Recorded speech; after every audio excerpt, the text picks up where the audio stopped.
Before the break, we told you about the team of Tulsans that went to the Philippines to help girls rescued from sex trafficking and abuse. The really hard part, saying goodbye. Here's Tulsa's investigative reporter Jana Clark with the second part of her story.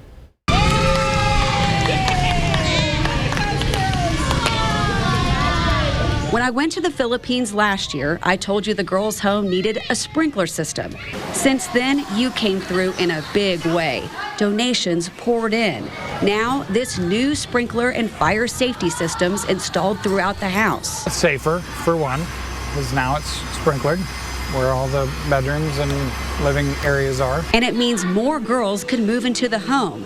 Now, 57 girls live here, more than ever before. I think when I started coming here was 18. Unfortunately, the need continued to grow. It was like having a very, very big family of 57 kids. It's a lot more work for all of you too. It is a lot more work, but it pays off our hard works when we saw them very safe. Marianne Nerval, the assistant director, told me the women who work here take care of the girls around the clock. This place is organized. This place has got it together. The workers here have to be very patient, and they have to have the love of Christ to be able to do what they're doing. The workers here are awesome. I mean, I've been here 3 days and I'm exhausted. I know it takes a lot of physical and emotional strength just to work here and be with the girls. With so many girls here now, it's a good thing we had the biggest Tulsa team ever. 15 people, and we got to work. We're getting a lot done, aren't we? A whole lot done. So many things needed fixed. You got 60 people slamming doors and turning on faucets. I mean, stuff breaks. So, we're repairing all that stuff, sprucing up their house. We patched holes. Patched that hole. Installed new fans. Replaced burned out light bulbs. Put in a new vent hood. 3 speeds. And new tile in the kitchen. We organized all the donated items we brought for the girls. Organization is key. Like bedding, vitamins, and crayons. The drain pipes and the kitchen sink all coming together right here. These guys handled the dirtiest job. It smells really bad. Unclogging the backed up sewage system. And they're all full of hair, fat, grease, Fish. anything. All kinds of fish, food particles, Toilet paper. bottle cap. Plus, we all did so much painting. We're painting. Putting a fresh coat of paint on the living areas and the bedrooms. Painted this, all this. A lot of good improvements. Oh, lots of good improvements. Do you think us working and making the house better shows the girls how much we care about them? Yeah, I do. And most importantly, spending time with the kids. I mean, that's what we're here for. When the girls came home from school, we stopped working. We set up arts and crafts. They love doing crafts, and they're really good at it.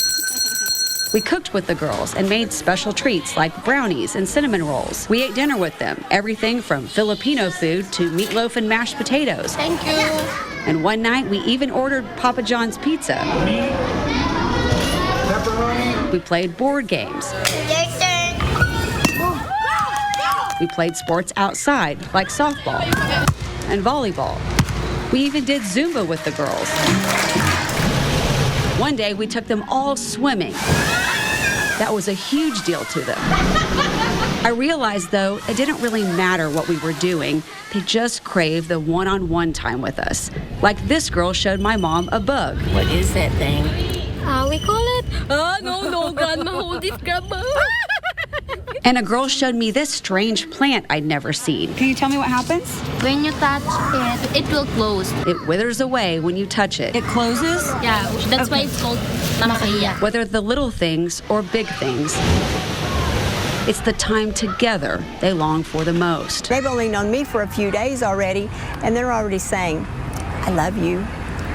I love you, Mama Darlene. They love us. They really do love us, and we love them. It's so humbling. It's just, watching these girls, being here with them, and they're an inspiration. I mean, just from what they went through, what they've gone through, what they're still going through. It's got to be rewarding to see them grow up and doing well. That's what we want. We want to encourage thriving.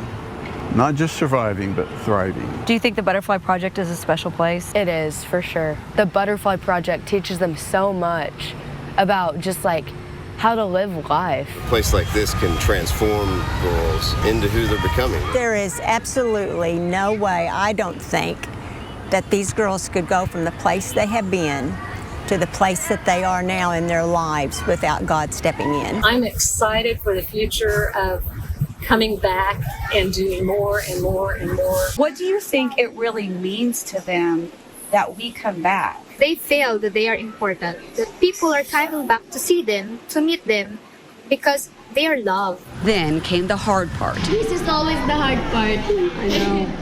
I dread this for all week. We had to say goodbye. It's hard. Bye, Mommy Jana. Bye. They're just so upset. They're crying and hugging, and they just don't want us to leave. I love you girls, okay? They say, no, Auntie Claire, don't go. Don't go. So hard to leave, but you don't want to leave. That's brutal. They're all like, please come back. And we're like, I'm going to try. I always tell them that I will be back, and I will. I see you again. God willing, yes. I hope I can come back again. I miss you. I miss you too. I love you girls, okay? Bye.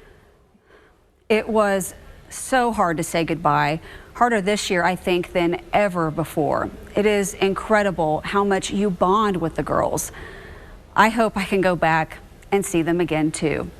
Covering news that matters, Jana Clark, Fox 23 News. And we know it was really special for Jana to have her mom and her teenage daughter there. You've been seeing those stories, and they're changing lives. These girls have been through so much, and this group from right here in Tulsa is giving them hope. That's awesome. Making a difference for sure. All right, great story. Do you have a tip or issue that you think Jana Clark should investigate? Let us know. Email FOX23 Investigates at fox23.com or call 918-388-5354 or search Fox 23 Jana Clark on Facebook.